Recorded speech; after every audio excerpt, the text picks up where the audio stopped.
Hey everybody, Thrift Store Dave here. This week I am coming to you with a video of part 2 of items that I sold in the month of August and part of September. It was a very busy month, sold a lot of things, and this time the totals are in the low thousands, which is unprecedented for my types of sales. Some of these items are things that I had to sit on for a while, but eventually got the profit that I wanted. So sometimes if you're patient, it pays off. So let's begin. I'll show you what I bought and what I sold it for. Okay, so to begin, I sold a lot of Kansas City Royals bobbleheads. That was pretty convenient in part because it was part of a lot that I got, and I had already made my money back having sold $62 worth of a bobblehead from this $50 lot. These went for $22, so it was all pure profit. And it doesn't hurt that they're in the playoffs right now. After that, we have a yordanalvarez bobblehead. He is a star for the Houston Astros. And so, again, this was part of an online Goodwill lot that I paid $43 for. Sold this alone for $20, and I've sold $180 from this lot and counting. So I'm like 6 times profit on everything from my couch. Very happy about that. Next, I sold this really odd shirt that I found when I was at my local thrift store. Took a chance and paid $11 for it because it said Chanel on it, but because it was mocking Chanel and it did have this skeleton face on it, it made it unique. And there was a bidding war on eBay and it sold for $46, so a very nice $35 profit. Okay, so next we have a no thrills pair of express jeans. I paid $1 for it at a neighborhood garage sale. Had to sit on them for a little bit, but still flipped them for $15. And then after that, we've got a Coldwatercreek watch. This is a popular brand. It came in its original packaging. It was part of a lot that I got from my reseller friend Tom, so very easy to flip for $25. Next is a Victorinox wallet that I was able to get as part of a lot of accessories I bought on goodwill.com. Got $23 for this alone, and I was already in pure profit mode at that point. After that, we've got a Liverpool Football Club Mohamed Salah tree pose t-shirt. It was new with original tags, paid $8 for it. Disappointed I only got $20 for it, but still made some money on it. Next, we have a couple nice high margin items. This is a vintage pair of Oberhammer roller skates. They were part of a Goodwill lot I paid $43 for. I saw this and no one else bidding did. People were bidding for other items in the lot, but this item alone sold for $60. And then I had huge margins on this piece. It's a very vintage 30s or 40s era Packard Automobiles advertising keychain. Paid $1 from a antiques dealer who just wanted to dump stuff at a neighborhood garage sale. And as you can see, sold it for $25. Thank you so much for watching so far. Please like the video if you haven't so far. Please subscribe to my channel if you haven't and you're enjoying this content. Next, we're going to go on a run of items that I bought, including a rapid fire through some ties that I got, in case it's boring to some but interesting to others. Here we go.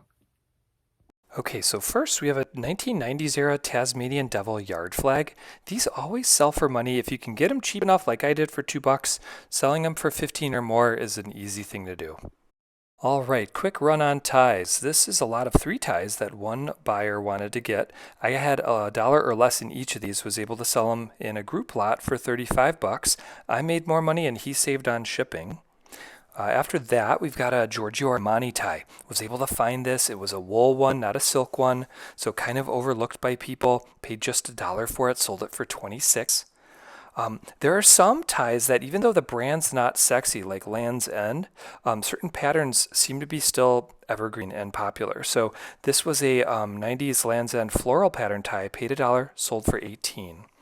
And then I came upon an Italian silk tie by Brioni, and this is a brand that is quite valuable. There are a lot of Italian knockoff brands, but this is the real deal. Paid $1, sold it for $70.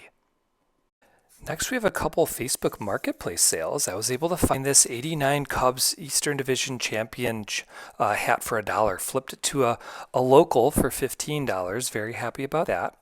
And then I was able to find across the street at an estate sale a moetchandon champagne bar mirror for just $5. Flipped it for $25, but had so many inquiries I wish I had listed it for more. Next, we have a baseball card that I bought at auction online. I used to do a lot of buying and selling of antique or vintage sports cards. This was a 1953 Topps Whitey Ford graded card. This is an iconic card.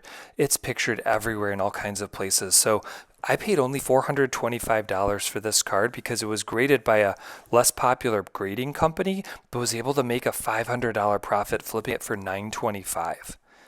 After that, when I was thrifting down in Tennessee on a family trip, I came across this 1970s H-Bar-C ranchwear shirt. It is an old pearl button type shirt. Paid only $3 for it. Someone paid me $30 for it. And then next, I have an eddiebauer watch that I was able to get as part of a Goodwill lot. Again, pure profit at this point from the other items I had sold. This sold on its own for $25 more. Okay, we're about 2/3 of the way through the video. Thank you again so much for watching. I really appreciate it. Got some really interesting barn burners to end. So here we go. Next, we have another item that I found at a neighborhood garage sale. I paid just $5 for this Adidas backpack, which I negotiated down after I discovered some rings that were in there that their daughter had been missing. So they were kind enough to lower their price for me. I sold it for $30. After that, we've got a polarizing piece. I paid $6 for this U.S. Postal Service letter carrier jacket. Got some harsh words on the short video comments about this piece that I flipped because people thought that someone would buy it and use it to steal mail. This is in fact a retired version of the uniform, and so really people should and could only use it in theory for costume wear. And as it turns out, it was sold to a costume store for $115. Another awesome high margin profit piece that I bought was this $1 Alice in Chains Rooster t-shirt. Now it wasn't from the early 90s.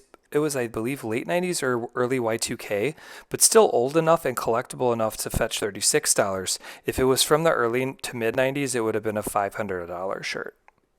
Next, we have another neighborhood garage sale piece that I paid $1 for. These vintage Colorado souvenirs that are called Gold Poke. They're basically like souvenir packets of ore from a mill in Colorado that might contain gold. So it's an interesting piece. People wanted them for $20.